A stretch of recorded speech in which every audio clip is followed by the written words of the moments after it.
بسم اللہ الرحمن الرحیم۔ السلام علیکم، کیسے ہیں دوستوں؟ دی میراتھن میں خوش آمدید۔ دریائے سندھ کے کنارے موجود قدیم تہذیبوں سے لے کر 1947 میں ایک جدید ریاست کی پیدائش تک پاکستان کی تاریخ، ثقافتوں، مذاہب اور نظریات کا موزیک ہے۔ ہمارے ساتھ شامل ہوں جب ہم خاندانوں کی گہرائیوں، آزادی کی جدوجہد اور ایک متنوع معاشرے کی تشکیل میں شامل ہوں گے جو 21ویں صدی میں اپنی شناخت کی وضاحت کرتا ہے۔ دوستو، پاکستان ایک متنوع ملک ہے جس کی تاریخ، جغرافیہ اور مذہبی ورثے سے متاثر ہونے والی ثقافتوں، روایات اور ذاتوں کی ایک بھرپور ٹیپسٹری ہے۔ تو دوستو، پاکستان کئی زبانوں کا گھر ہے۔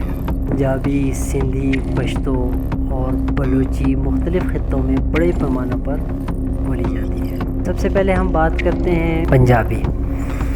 برصغیر پاک و ہند کی قدیم ترین زبانوں میں سے ایک زبانی اور ادبی روایات کے ساتھ پنجابی کو صوبہ پنجاب کی سرکاری زبان کا اعزاز حاصل ہے۔ صدیوں سے پنجابی زبان کے دو رسم الخط چلے آتے ہیں، ایک شہ مکھی فارسی رسم الخط ہے اور دوسرا گور مکھی یعنی سکھی۔ تقسیم 1947 تک دونوں قومیں سکھ اور مسلمان ایک دوسرے کا رسم الخط سیکھ کر بڑی آسانی سے پنجابی پڑھ لیتی تھیں، کیونکہ دونوں میں قومیں مل جل کر رہتی تھیں۔ عربی اور فارسی کے بے شمار الفاظ سے سکھ اور سنسکرت اور ہندی کے بے شمار الفاظ سے مسلمان واقفیت رکھتے تھے۔ تقسیم کے بعد بھارت کی کانگریس سرکار نے مختلف ہیلے بہانوں سے سنسکرتی اور ہندی الفاظ کثرت سے پنجابی میں داخل کروا دیے۔ ریڈیو، ٹیلی ویژن، اخبارات، رسائل اور نصابی کتب تیار کرنے والے اداروں کو ہدایات کی جاتی کہ وہ پنجابی بولتے اور لکھتے ہوئے عربی اور فارسی رسم الخط یعنی ان کے الفاظ کی جگہ سنسکرتی اور ہندی الفاظ اور اصطلاحات استعمال کریں۔ نتیجہ یہ نکلا کہ گورمکھی رسم الخط میں لکھی جانے والی پنجابی کو پاکستانی پنجابیوں کے لیے سمجھنا دشوار ہو گیا۔ مشرقی پنجاب بھارت میں پنجابی کو تقسیم کے بعد فروغ تو بہت ملا۔ مختلف علوم و فنون پر تحقیق کا کام بہت آگے بڑھا، لیکن پاکستانی پنجاب کے دانشور باوجود گورمکھی رسم الخط جان لینے کے اس زبان کو سمجھنے سے قاصر تھے۔ نمبر 3 پر آتی ہے سندھی۔ سندھی زبان ہند آریائی گروہ کی زبان اور جنوبی ایشیا کے علاقے سندھ کی زبان ہے جو پاکستان کا صوبہ ہے۔ پاکستان میں سندھی بولنے والوں کی تعداد تقریباً 4 کروڑ اور بھارت میں تقریباً 70 لاکھ ہے۔ اگرچہ سندھی ہند آریائی گروہ کی زبان ہے، لیکن اس میں دراوڑی اثرات بھی پائے جاتے ہیں جو اس کو خاص انفرادیت اور اہمیت دیتا ہے۔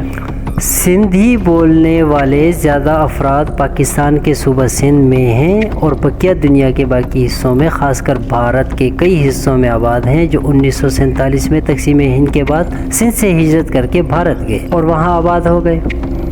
سندھی عام طور پر ترمیم شدہ عربی رسم الخط میں لکھی جاتی ہے۔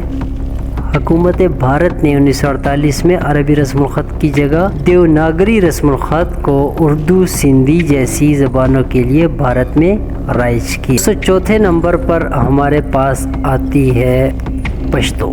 پاکستان کے صوبہ خیبر پختونخوا جو پاکستان کے شمالی مغربی حصے میں واقع ہے، رقبے کے لحاظ سے پاکستان کے 4 صوبوں میں سب سے چھوٹا جبکہ آبادی کے لحاظ سے تیسرا بڑا صوبہ ہے۔ اس کا شمالی حصہ سبز و شاداب علاقوں پر مشتمل ہے جہاں لوگ مختلف علاقوں سے سیر و تفریح کے لیے آتے ہیں۔ جنوبی حصہ شہروں پر مشتمل ہے جہاں پاکستان کے بہت سے اہم ادارے اور صنعتیں موجود ہیں۔ صوبائی زبان پشتو اور صوبائی دارالحکومت پشاور ہے۔ تو ایک اندازے کے مطابق 350 سے لے کے تقریباً 400 کے قریب پشتون قبائل اور قبیلے ہیں جن کی مختلف قسم کی اصل تھیوری ہیں۔ دنیا بھر میں پشتون لوگوں کی کل آبادی تقریباً 49 ملین بتائی گئی ہے، حالانکہ یہ تعداد 1979 سے افغانستان میں سرکاری مردم شماری نہ ہونے کی وجہ سے متنازع ہے۔ پاکستان کا دوسرا سب سے بڑا نسلی گروہ ہے اور افغانستان کے سب سے بڑے نسلی گروہ جو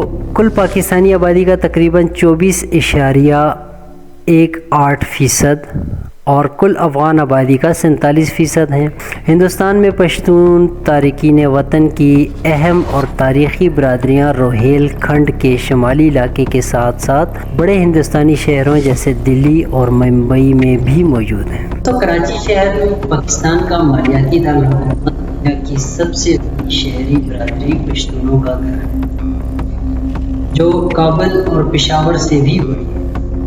اس طرح اسلام آباد ملک کا سیاسی دارالحکومت بھی پشتونوں کے بڑی شہری مراکز کے طور پر کام کرتا ہے، جہاں شہر کی 20% سے زیادہ آبادی پشتو بولنے والے کمیونٹی سے تعلق رکھتی ہے۔ دوستو، پشتون افغانستان کے مشرقی اور جنوبی حصوں اور پاکستان کے شمال مغربی علاقوں کے مقامی باشندے ہیں۔ بنیادی طور پر خیبر پختونخوا کے صوبوں، جسے پہلے شمال مغربی سرحدی صوبہ کہا جاتا تھا، NWFP کہا جاتا تھا، بلوچستان کے کچھ حصے اور افغانستان سے ملحقہ قبائلی علاقوں میں آباد ہیں۔ تاریخی طور پر پشتون قدیم زمانے سے ان علاقوں میں آباد ہیں۔ ان کی موجودگی مختلف سلطنتوں اور تہذیبوں کے دور سے ملتی ہے، جنہوں نے اس خطے کو تشکیل دیا، جن میں فارسی، یونانی اور بعد میں اسلامی سلطنتیں شامل ہیں۔ انہوں نے پاکستان کے ثقافتی، لسانی اور سماجی تانے بانے میں نمایاں کردار ادا کیا، اور ان کا ورثہ اور روایات خطے کی شناخت میں اہم کردار ادا کرتے ہیں۔ جدید دور میں پشتون پاکستان میں ایک اہم نسلی گروہ ہیں، جن کا ثقافتی ورثہ اور ایک الگ زبان پشتو ہے۔ وہ تاریخی طور پر اپنے قبائلی ڈھانچے اور ضابط اخلاق کے لیے بھی جانے جاتے ہیں، جنہوں نے خطے میں سماجی اور سیاسی حرکیات کو متاثر کیا ہے۔ پشتون کے آباء و اجداد اس علاقے میں کم از کم 4000 سال، شاید اس سے بھی کہیں زیادہ عرصے سے رہے ہیں۔ بہت سے علماء کا خیال ہے کہ پشتون قوم کئی آبائی گروہوں سے تعلق رکھتی ہے۔ بلوچی بنیادی طور پر بلوچستان اور سندھ اور پنجاب کے کچھ حصوں میں بولی جاتی ہے۔ بلوچی زبان ایرانی زبانوں کی شمال مغربی ایرانی شاخ سے تعلق ہے۔ بلوچستان میں بلوچی کے 2 لہجے ہیں، جن میں پہلا مغربی یا مکرانی بلوچی کہلاتا ہے، براہ راست پہلوی اور سیٹھی زبانوں کی ادغام سے وجود میں آیا۔ اس کی خصوصیت یہ ہے کہ اس میں خالص عربی حروف کے ہندوستانی بندشی حروف سے بہت الگ ہے، یعنی کاف، پا، تا، ٹا ایک خاص دھماکے سے بولے جاتے ہیں۔ یہ ہندوستانی بندشی حروف سے بہت الگ ہے، تاہم دونوں بلوچی لہجوں میں زیادہ فرق نہیں ہے، اور بلوچ ایک دوسرے کی زبان سمجھ لیتے ہیں۔ اس کے علاوہ درخشانی مکرانی بلوچ سے علیحدہ زبان موجود ہے، درخشانی بلوچی کہلاتی ہے۔ چھٹی ایک بڑی زبان ہے پاکستان کی سرائکی، تسلیم شدہ علاقائی زبان بھی اس کو کہتے ہیں۔ سرائکی ایک ہند آریائی زبان ہے جو جنوبی پنجاب اور جنوبی خیبر پختونخوا میں بولی جاتی ہے۔ اس کے بولنے والوں کی تعداد 2 کروڑ 60 لاکھ ہے، جو موجودہ جنوبی پنجاب، خیبر پختونخوا، شمالی سندھ اور مشرقی بلوچستان میں رہتے ہیں۔ اس کے علاوہ بھارت میں 10,09,000 لوگ سرائکی بولتے ہیں۔ پاکستان میں سرکاری زبان بولنے والوں کی آبادی 19.12% ہے۔ اس کے علاوہ پاکستان میں کئی بڑی اور چھوٹی زبانوں کا استعمال ہوتا ہے، جس کے ہر لفظ میں آپ کو مٹھاس، ادب اور روایات کی لمبی داستان سمجھنے کو ملے گی۔ پاکستان میں زبانیں جیسے کہ اردو، پنجابی، سندھی، بلوچی اور دیگر ثقافتی اقدار، روایات اور تاریخ کے نگہبان کے طور پر کام کرتی ہیں۔ ہر زبان کے اکثر اپنے منفرد محاورے اور تاثرات ہوتے ہیں جو ثقافتی اصولوں اور عقائد کو سمیٹتے ہیں۔ مثال کے طور پر اردو قومی زبان کے طور پر نہ صرف رابطے کی سہولت فراہم کرتی ہے، بلکہ شاعری، ادب، موسیقی اور قومی گفتگو کے لیے ایک ذریعے کے طور پر بھی کام کرتی ہے، جو پاکستان کی ثقافتی شناخت اور مشترکہ تجربات کی عکاسی کرتی ہے۔ پاکستانی زبانیں ثقافتی اظہار کے لیے لازم و ملزوم ہیں، جیسے ادب، شاعری بشمول کلاسیکی شکلیں جیسے غزل اور لوک شاعری، موسیقی اور پرفارمنگ آرٹس۔ یہ فنکارانہ شکلیں اکثر ثقافتی بیانیے، سماجی رسم و رواج اور زبانوں میں شامل تاریخی واقعات سے متاثر ہوتی ہیں۔ زبانوں کا تنوع پاکستان کے مختلف خطوں میں ثقافتی اظہار کی ایک بھرپور ٹیپسٹری کی اجازت دیتا ہے۔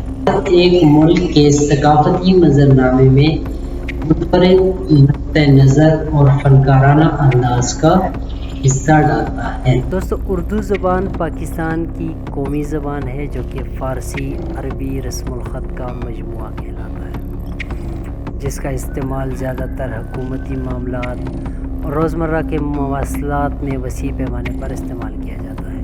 ماہرین کے مطابق اردو اصل میں مغل سلطنت کے عروج کے دوران دہلی کی کھاری زبان سے تیار ہوا۔ مغل سلطنت کے دوران دہلی کی کھاری بولی سے اردو کا بیان اردو زبان کی تاریخ، ترقی اور اس کی لسانی جڑوں کی طرف اشارہ کرتا ہے۔ مغل سلطنت کا اثر مغلیہ سلطنت 16ویں صدی سے 18ویں صدی کے دوران فارسی انتظامیہ اور ثقافت کی زبان تھی۔ فارسی بولنے والے منتظمین اور مقامی آبادی کے درمیان تعامل ایک نئی زبان کی ترقی کا باعث بنا، جس میں مقامی بولیوں کے عناصر بشمول کھری بولی کو فارسی الفاظ اور رسم الخط کے ساتھ ملایا گیا۔ اردو آہستہ آہستہ ایک الگ زبان کے طور پر ابھری، جو شروع میں دلی کے شہری مراکز میں بولی جاتی تھی اور آخر کار شمالی ہندوستان کے دیگر حصوں میں پھیل گئی۔ یہ متنوع لسانی اور ثقافتی پس منظر کے لوگوں کے درمیان رابطے اور ثقافتی اظہار کا ایک ذریعہ بن گیا۔ اردو فارسی عربی رسم الخط میں لکھی جاتی ہے۔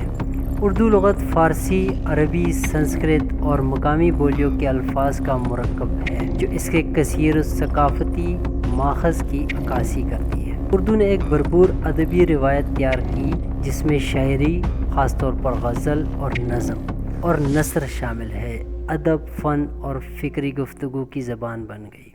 کھری بولی سے اردو کا ارتقاء اس ثقافتی ترکیب اور لسانی تخلیق کی صلاحیتوں کی عکاسی کرتا ہے جو ہندوستان میں مغل دور کی خصوصیت رکھتی ہے۔ یہ اس بات پر بھی روشنی ڈالتی ہے کہ زبانیں ثقافتی تعاملات اور تاریخی عمل کے ذریعے کس طرح تیار ہوتی ہیں، وقت کے ساتھ ساتھ کمیونٹیز کی شناخت اور ورثے کو تشکیل دیتی ہیں۔ خلاصہ یہ ہے کہ مغلیہ سلطنت کے دوران کھری بولی سے اردو کی ترقی زبان کی تشکیل کی متحرک نوعیت اور ثقافتی تبادلوں کی عکاسی کرتی ہے، جس نے جنوبی ایشیا کی تاریخ کو تشکیل دیا۔